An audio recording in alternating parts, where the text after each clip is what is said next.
कुलपति शेखुजामिया vice chancellor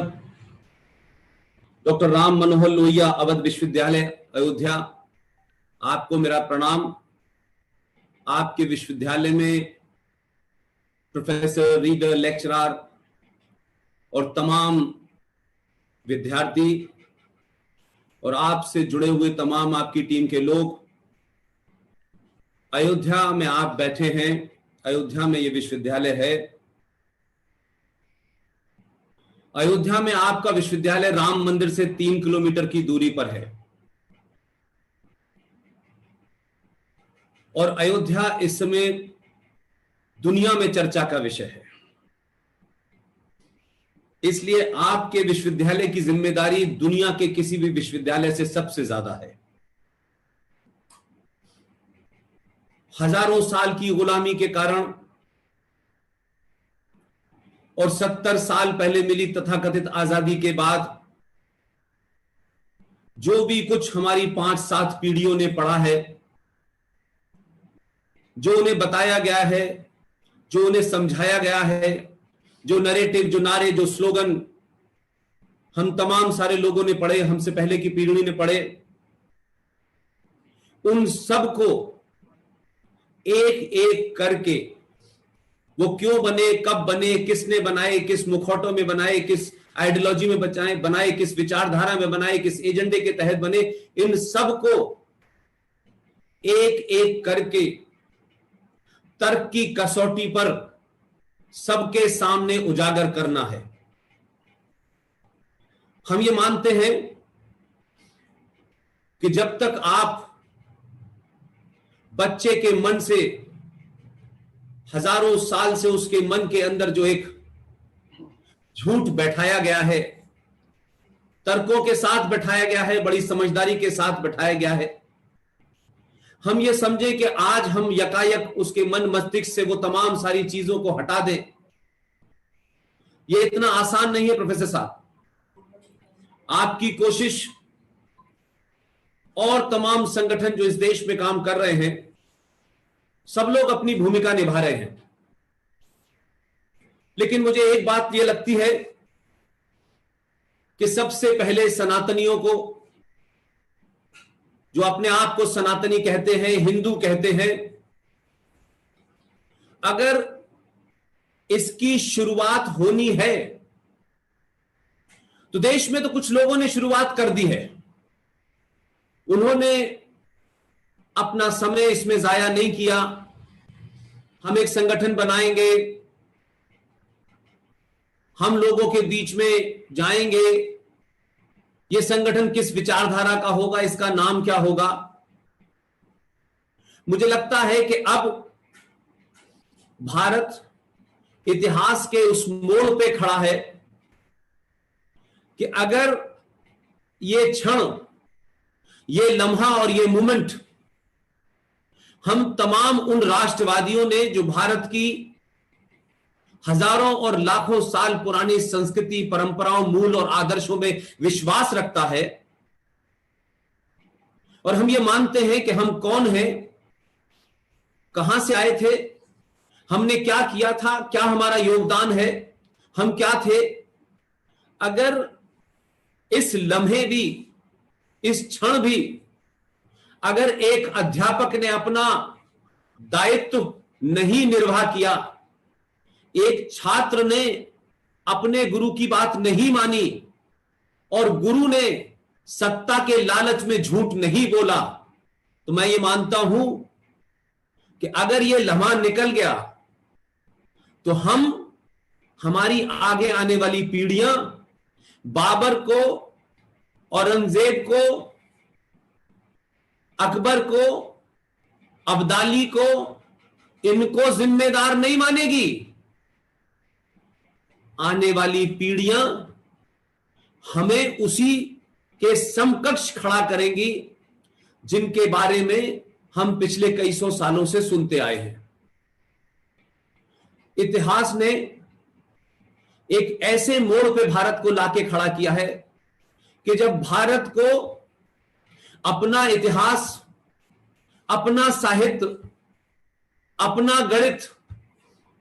और अपनी पहचान बनाने से कोई शक्ति नहीं रोक रही है।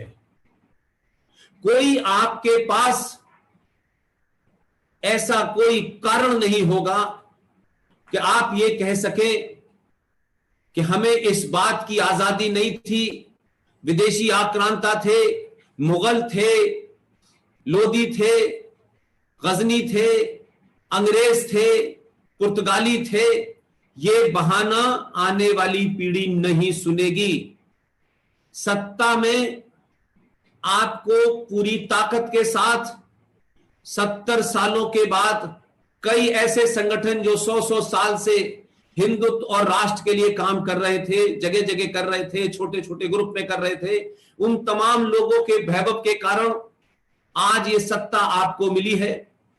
और सत्ता का महत्व मैं सिर्फ इसलिए इतना ही मानता हूं कि अगर आपको परिवर्तन करना है तो एक सामाजिक परिवर्तन होता है, लेकिन संविधान, संसद, कानून, इन सब में परिवर्तन करने के लिए आपको सत्ता तक पहुंचना पड़ता है। लिहाजा एक लंबे समय के बाद यह मानता हूं कि बहुत आइडियल स्थिति नहीं है, लेकिन फिर भी सत्ता आपको जिन लोगों ने सौंपी है, सत्ता पे जो बैठे हैं, उन्हें एक दिन में 1000 घंटे काम करना है। और ये मान के चलें कि आप 24 घंटे हैं, अभी तो हमारे पास 5 साल हैं, अभी तो हमारे पास बहुत लंबा समय है। इस गफलत में, इस गलतफहमी में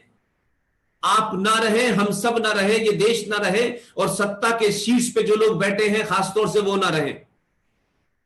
इसलिए कि सत्ता आती है, चली जाती है। प्रोफेसर साहब, आप मुझसे उम्र में भी बड़े होंगे, आपका एक्सपीरियंस भी होगा, आपने दुनिया ज्यादा नजदीक से देखी होगी। इस बात को तो आप ये मानते हैं कि इस समय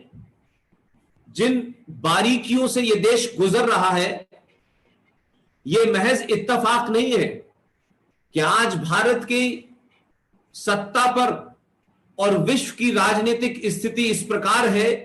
कि पूरी दुनिया आपकी तरफ देख रही है और पूरी दुनिया ये मानती है कि ये वो भारत नहीं है जिसे 1947 से दुनिया जानती है। दुनिया आपके लोहे को, आपके पुरुषार्थ को हजारों साल पुराने संस्कृति और परंपराओं और मूल्यों से जानती है, और आपके पुरुषार्थ को भी जानती है कि आप कौन लोग हैं, आपका पुरुषार्थ क्या है, आपका पेशेंस क्या है, तहम्मुल क्या है, आपकी रूट्स क्या है, आपकी शक्ति क्या है, आपके सरोकार क्या है, संस्कृति क्या है। इसलिए हम ये कहें कि हमें ये मौका नहीं मिला। आप कुछ चीजों को मैं इसलिए कह करके उस टॉपिक पे आना चाहता हूं जिस तरफ प्रोफेसर साहब ने इशारा किया है कि दुनिया की सबसे बड़ी महामारी या दुनिया का सबसे बड़ा संकट और उसके बाद की स्थिति, मैं उस पर जरूर आऊंगा। लेकिन कुछ बात मैं ये कहना चाहता हूं कि डॉक्टर राम मनोहर लोहिया के नाम से बना यह विश्वविद्यालय, इस विश्वविद्यालय में मेरी आपको एक छात्र के नाते आपसे मेरी रिक्वेस्ट है, दरखास्त है कि देखिए, कुछ किताबें होती हैं जो सरकार जिनको ऑथराइज करती है कि साहब ये सिलेबस है, ये पढ़ाना ही है आपको। अब आप पढ़ाएंगे कि भारत के पहले प्रधानमंत्री कौन थे, तो उनका नाम आप नहीं बदल सकते हैं, भले ही आप उनकी विचारधारा से सहमत हो या असहमत हो। लेकिन हम नालंदा विश्वविद्यालय के पूर्वजों की संतानें हैं, जहां ज्ञान को लेकर के वाद को, विवाद को, किसके फेवर में है, किसके फेवर में नहीं है, लेकिन जहां शास्त्रार्थ होता था, जहां तर्कों पे रेफरेंस के साथ बात होती थी, और बात किसी की भी सही हो, उसकी जाति क्या है, उसकी बैकग्राउंड क्या है, वो कमजोर है, वो गरीब है, वो क्या है, इस पे महत्व नहीं होता था, उसका तर्क कितना महत्वपूर्ण है, ये महत्व होता था। इसलिए राम मनोहर लोहिया विश्वविद्यालय में हो सकता है कि आप सबके मन में हो या आपको यह पता हो, लेकिन मैं अपनी इस 5 साल की यात्रा में मुझे एक किताब मिली, और वो किताब मैं चाहता हूं कि इस हिंदुस्तान का कम से कम हर वो राष्ट्रवादी और हर वो हिंदू ये जो इस कंफ्यूजन में है कि ये आजादी हमको चरखा चलाने से मिल गई थी और उससे काता हुआ सूत बेच करके हमारी अर्थव्यवस्था चल रही थी और अंग्रेजों के सामने हमने नॉन वायलेंस का जो ढोंग किया और अंग्रेज चले गए इससे। ये ठीक है, किताबों में है, अभी ये झूठ चलेगा कई साल तक, क्योंकि ये झूठ की गुट्टी किसी कारण से पिलाई गई है। मैं किसी के विरोध में नहीं हूं, लेकिन अपनी बातों को तथ्यों पे कहकर के मैं बात आगे बढ़ता हूं। लेकिन राम मनोहर लोहिया विश्वविद्यालय में वो किताब है कि नहीं है? मेरी तमाम उन लोगों से जो मेरी बात सुन रहे हैं, खासतौर से वाइस चांसलर साहब से मैं कहूंगा कि एक किताब है जो राम मनोहर लोहिया जी ने लिखी थी। ये बड़ी रेयर किताब है, किताब की कीमत भी महंगी रखी गई है, जबकि राम मनोहर लोहिया तो समाजवादी थे, उनकी किताब इतनी महंगी मिलेगी ये मैंने भी नहीं सोचा था। उस किताब का नाम है guilty man of India's partition. Guilty man of India's partition,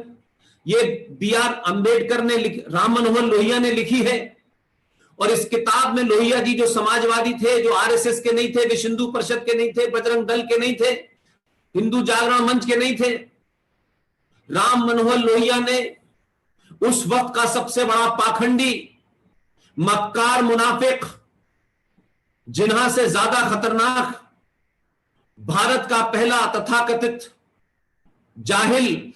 बिना किसी स्कूल, बिना किसी कॉलेज में गए हुआ मदरसे का प्रोडक्ट,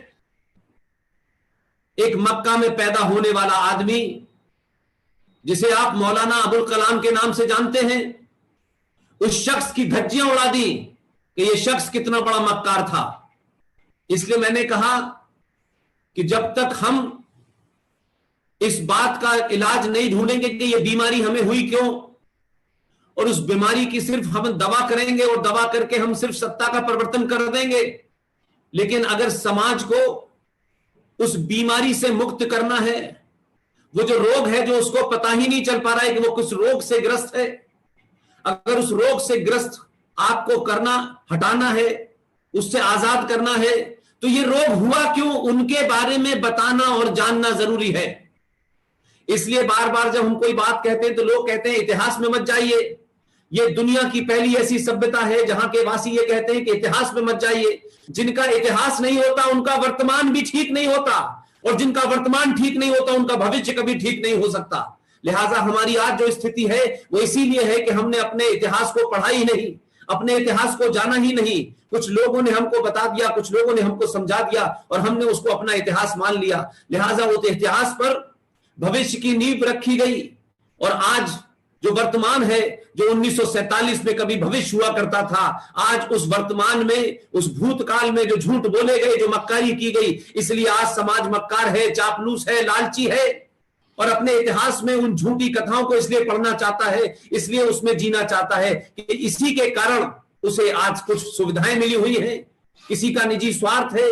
किसी वर्ग का स्वार्थ है, किसी संगठन का स्वार्थ है, इसलिए इस लोग सच नहीं बताना चाहते। लेकिन आज की पीढ़ी के पास वो समस्या नहीं है। प्रोफेसर साहब, जो आपके पास थी, जो मेरे पास थी, हमारा संकट ये था कि हम जो पढ़ना चाहते थे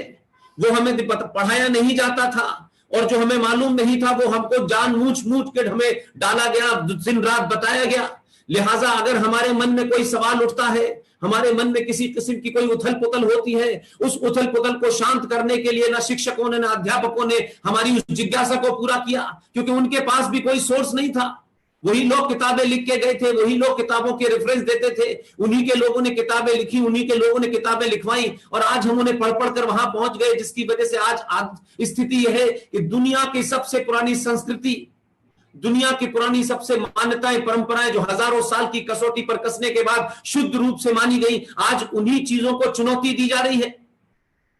और हमको ये घुट्टी पिलाई गई कि सब धर्म बराबर है। ये गंगा जमुना तहजीब, ये भाईचारा, ये शब्द, इनको जिन लोगों ने सच्चाई बरती, जिन लोगों ने इनके बारे में सच लिखा, माफ कीजिएगा, उनके साथ भी षड्यंत्र हुआ। और ऐसे लोग जो उस वक्त भी सच बोल करके समाज को बताना चाहते थे, उनका न किसी जाति में इंटरेस्ट था, न किसी पहचान में इंटरेस्ट था, न किसी सत्ता के पद में इंटरेस्ट था। वो ईमानदार थे और आज उनके जाने के बावजूद भी उनकी ईमानदारी को लोग बताना नहीं चाहते। इसलिए मैं कहता हूं कि अगर अपने विद्यार्थी को उस शिक्षक को जिस शिक्षक ने जो शिक्षा ली है, अगर उसने भी गलत शिक्षा ले ली है तो उसको भी करेक्शन की जरूरत है। मैं मानता हूं कि आज जो स्थिति है उसका कारण समझिए, आज भी हम झूठे नैरेटिव और झूठी बातों को इसलिए बढ़ावा देना चाहते हैं कि हमें समाज में सब लोग अच्छा कहें, पॉलिटिकल करेक्ट कहें साहब देखिए कितने महान आदमी थे, वो तो ये भी करते थे, वो तो ये भी करते थे। अरे कोई एक्शन, कोई बिहेवियर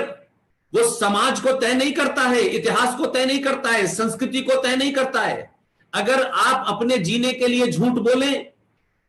तो समझ में आता है कि आपने अपने जीवन जीने के लिए झूठ बोला था, लेकिन समाज और देश के सामने अगर झूठ बोला तो वो समाज और देश हमेशा गर्त में चला जाता है।